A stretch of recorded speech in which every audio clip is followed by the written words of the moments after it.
भारत ने एक बार फिर पाकिस्तान को बता दिया है कि जब जब जरूरत पड़ेगी तो इंडिया मारेगा, घर में घुसकर मारेगा। 6 से 7 मई की रात करीब 1 बजे पाकिस्तान ऑक्यूपाइड कश्मीर और पाकिस्तान के आसमान में इंडियन आर्म फोर्सेस की ताकत और इंडिया की ताकत को पूरे पाकिस्तान ने सुना। 22 अप्रैल को हुए पहलगाम अटैक के बाद पूरा देश सरकार से पूछ रहा था कि हम ऐसे ही मरते रहेंगे। प्रधानमंत्री मोदी ने दुनिया को और पाकिस्तान को साफ बोल दिया कि जिसने भी ये काम किया है वो दुनिया के किसी भी कोने में छिप जाए, उसे वहीं से निकालकर ठोका जाएगा। और कल उन्हें ठोक दिया गया। 1971 के बाद पहली बार ऐसा हुआ है कि इंडियन आर्म फोर्सेस ने इंटरनेशनल बॉर्डर क्रॉस कर पाकिस्तान को 100 किलोमीटर अंदर तक घुसकर मारा है। इस पूरे ऑपरेशन को ऑपरेशन सिंदूर नाम दिया गया। ये नाम खास इसलिए भी है, जिन आतंकवादियों ने पहलगाम में हमारी बहनों का सिंदूर उजाड़े, ये उसका बदला था। फॉर्मर आर्मी चीफ ने ऑपरेशन सिंदूर के बाद ट्वीट किया कि पिक्चर अभी बाकी है। एक एक करके बात करते हैं कि कहां कहां हमने अटैक किया और कितने आतंकी ऑर्गेनाइजेशंस के ठिकाने उड़ाए गए, कौन से जेट्स, कौन सी मिसाइल्स को हमने यूज किया, और पाकिस्तान की बौखलाहट भी आपको बताऊंगा कि वो कैसे कांप रहा है और उल्टे सीधे बयान दे रहा है। ये पूरा ऑपरेशन सिंदूर 6 से 7 मई की रात 1:05 पर शुरू हुआ और 1:30 पर खत्म हुआ।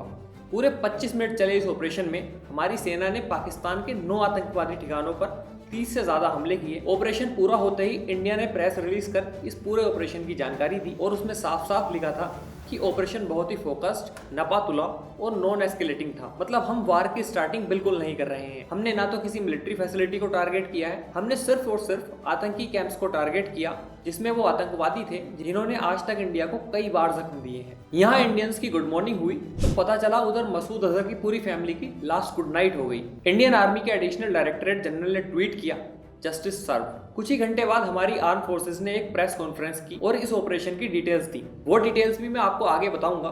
उससे पहले आप ये देखो कि प्रेस कॉन्फ्रेंस में ब्रीफिंग किसने दी। आर्मी की कर्नल सोफिया कुरैशी और air force wing commander Vyomika Singh. एक तरफ दुश्मन ने हमारी देश की बेटियों के सुहाग उजाड़े, दूसरी तरफ हमने उन्हें दिखाया कि ये भारत की बेटियां कमजोर नहीं हैं। और जिन लोगों का मकसद था देश में हिंदू मुस्लिम कराने का, देख लो, एक तरफ देश का हिंदू है और दूसरी तरफ मुसलमान, और दोनों ही की रगों में एक ही खून है, हिंदुस्तान का खून। अब बात करते हैं टारगेट्स की। आपकी स्क्रीन पर ये वो टारगेट्स हैं जहां हमारी फोर्सेज ने हमला किया है। इसमें से 5 पाकिस्तान ऑक्यूपाइड कश्मीर में है और 4 पाकिस्तान में है। इन लोकेशंस को अगर देखा जाए तो जो सबसे नॉर्थ लोकेशन है मतलब मुजफ्फराबाद, और जो सबसे साउथ में लोकेशन है मतलब भवालपुर, उसमें करीब 900 किलोमीटर का डिस्टेंस है। इंडिया ने इतने वास्ट एरिया में ये ऑपरेशन किया है कि पाकिस्तान के चाइना से आए एंटी मिसाइल सिस्टम्स धरे के धरे रह गए। सबसे पहले जो टारगेट था वो था मुजफ्फराबाद का सवाई नाला कैंप। ये लश्कर ए तैयबा का ट्रेनिंग सेंटर था। पहलगाम में जो हमला हुआ उन आतंकियों को ट्रेनिंग यहीं से मिली थी। इसके बाद मुजफ्फराबाद का ही दूसरा कैंप सैदना बिलाल कैंप, जो कि जैश-ए मोहम्मद का ट्रेनिंग कैंप था और यहीं उनके एक्सप्लोजिव्स वगैरह भी स्टोर किए जाते थे। इसके बाद कोटली का गुलपुर कैंप, भिम्बर का बरनाल कैंप, कोटली का ही अब्बास कैंप टारगेट किए गए।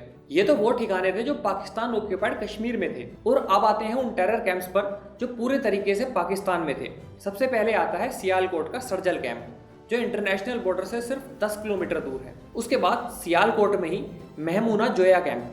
पठानकोट में जो हमला हुआ था वो इसी कैंप में प्लान हुआ था और यहीं पर आतंकियों को ट्रेनिंग दी गई थी। थोड़ा और नीचे आएंगे तो पड़ेगा मुरिद के। यहाँ था मरकज तैयबा कैंप, जो कि 200 एकड़ का मेन कैंप था हाफिज सईद और लश्कर तैयबा का। ये वही कैंप था जिसमें 26/11 को प्लान करने वाले डेविड हेडली और आतंकी अजमल कसाब को ट्रेनिंग दी गई थी। इसके बाद लास्ट कैंप जो कि पाकिस्तान के भवालपुर रीजन में था, इसका नाम था मरकज सुभान अल्लाह। ये एक मस्जिद थी जिसमें रहता था मसूद अजहर और उसका पूरा परिवार। ये वही मसूद अजहर है जिसने IC-814 प्लेन हाईजैक करवाया, 2001 में पार्लियामेंट अटैक करवाया, पठानकोट का हमला करवाया, पुलवामा करवाया जिसमें 40 से ज्यादा CRPF जवान शहीद हुए थे। हमले से पहले ये जगह कुछ ऐसी दिखती थी, पर चंद सेकंड में ही इंडियन एयरफोर्स ने इसे मिट्टी में मिला दिया। BBC उर्दू के सोर्सेज से पता चला कि इस स्ट्राइक में मसूद अजहर के 10 फैमिली मेंबर्स की भी डेथ हो गई। इससे ऊपर आपने जितने भी टारगेट्स देखे वो या तो बॉर्डर के पास थे या पाकिस्तान ऑक्यूपाइड कश्मीर में थे, पर यह मस्जिद इंटरनेशनल बॉर्डर के करीब 100 किलोमीटर से भी दूर थी। विंग कमांडर व्योमिका सिंह ने बताया कि हमने बहुत ही प्रिसाइजली हर एक टारगेट को अटैक किया, जिसमें हमने अपने बेस्ट टेक्नोलॉजी का सबूत दिया है। ये हमले कितने एक्यूरेट थे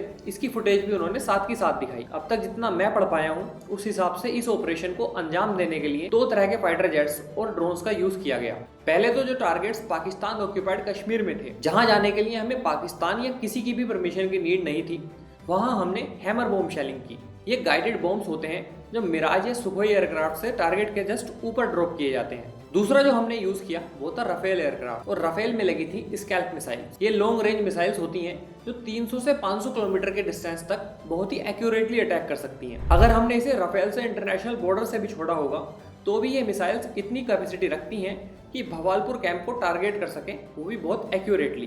पर अभी ये डिटेल्स पब्लिक नहीं हुई हैं कि राफेल कहां तक गए थे और कहां से उन्होंने भवालपुर के मसूद अजहर का जो ये टेरर कैंप था इस पर टारगेट किया था। बात करें पाकिस्तान के रेस्पॉन्स की तो हमेशा की तरह बेचारा बौखलाया हुआ है, उसे समझ ही नहीं आ रहा है कि ये हुआ क्या है। वो रात को ये सोचकर सोए थे कि इंडिया तो अभी मॉक ड्रिल्स कर रहा है, सायरन बजाने की प्रैक्टिस कर रहा है, पर सायरन इंडिया में बजने से पहले ही पाकिस्तान में बज गया। पहले तो उन्होंने कोशिश की कि इग्नोर करें और हमेशा की तरह ये कह दें कि साहब कोई आया ही नहीं, कोई स्ट्राइक हुई ही नहीं। ये सब तो फेक न्यूज़ फैलाई जा रही है। पर वो क्या करते, इस बार उनके बेडरूम में मिसाइल ठोक दी गई थी तो उन्होंने फेक न्यूज़ फैलाना शुरू कर दिया कि साहब हमला तो हुआ पर पाकिस्तान भी पीछे नहीं हटा, हमने भी उनके 2 जेट्स गिरा दिए, 4 जेट्स गिरा दिए। मतलब तशरीफ फटे तो फटे पर नवाबी न घटे। उनके खुद के प्राइम मिनिस्टर पार्लियामेंट में बयान दे रहे हैं कि साहब 5 जेट्स आए थे और हमने उनको गिरा दिया। इनसे कोई पूछे कि कभी आपके मिनिस्टर बयान दे रहे हैं कि इंडिया पाकिस्तान एयर स्पेस में आया ही नहीं, तो जब इंडिया पाकिस्तान एयर स्पेस में घुसा ही नहीं तो इन्होंने कौन से जेट्स मारकर गिरा दिए। इनके इन्फॉर्मेशन मिनिस्टर टीवी पर आकर बोल रहे हैं कि आतंकवाद के खिलाफ सबसे पहले और सबसे बड़ा जो दुश्मन आतंकवाद का है वो पाकिस्तान है। Pakistan is a victim of terrorism. We are fighting the terrorists in our western regions, on our western borders. We are the frontline state against terrorism.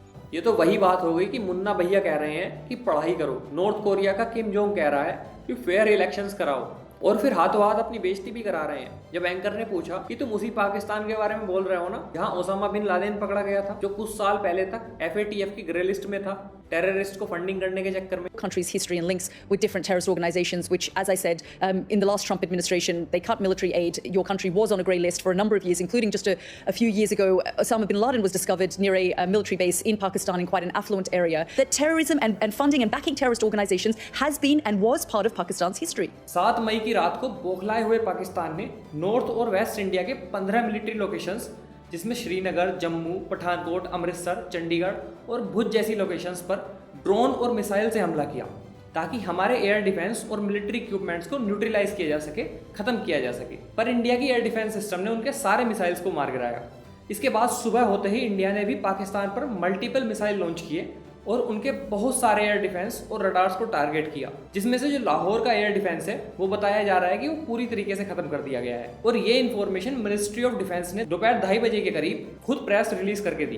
Pakistan अब भी मान नहीं रहा, उसने LOC पर मोर्टार शेलिंग तेज कर दी है, जिससे हमारे 16 मासूम, जिनमें 5 बच्चे भी शामिल हैं, वीरगति को प्राप्त हो गए हैं। इंडिया ने भी प्रेस रिलीज में ये साफ कर दिया कि हम अब भी वॉर नहीं चाहते, पर अगर पाकिस्तान नहीं रुका तो ईंट का जवाब पत्थर से देना हमें अच्छे से आता है। और पाकिस्तान के हानिया आमिर और फवाद खान जैसे आर्टिस्ट टेररिज्म पर ज्ञान बेल रहे हैं कि इंडिया टेररिज्म कर रहा है, यहाँ मासूम बच्चों को मार रहा है। सरकार, जिस इंडिया से आपके गानों और ड्रामास का बल्क रेवेन्यू आता है उसे तो कम से कम ना ही सिखाओ कि टेररिज्म के जख्म क्या होते हैं। जितनी तुम्हारी उम्र नहीं होगी उससे ज़्यादा तुम्हारे देश में ट्रेनिंग लेकर आए तुम्हारे ही देश के लोगों ने यहाँ बम विस्फोट किए हैं और मासूमों को मारा है। आपके इस पर क्या विचार हैं हमें कमेंट करके ज़रूर बताएं। जल्दी मिलेंगे नई अपडेट्स के साथ। जय हिंद, जय भारत।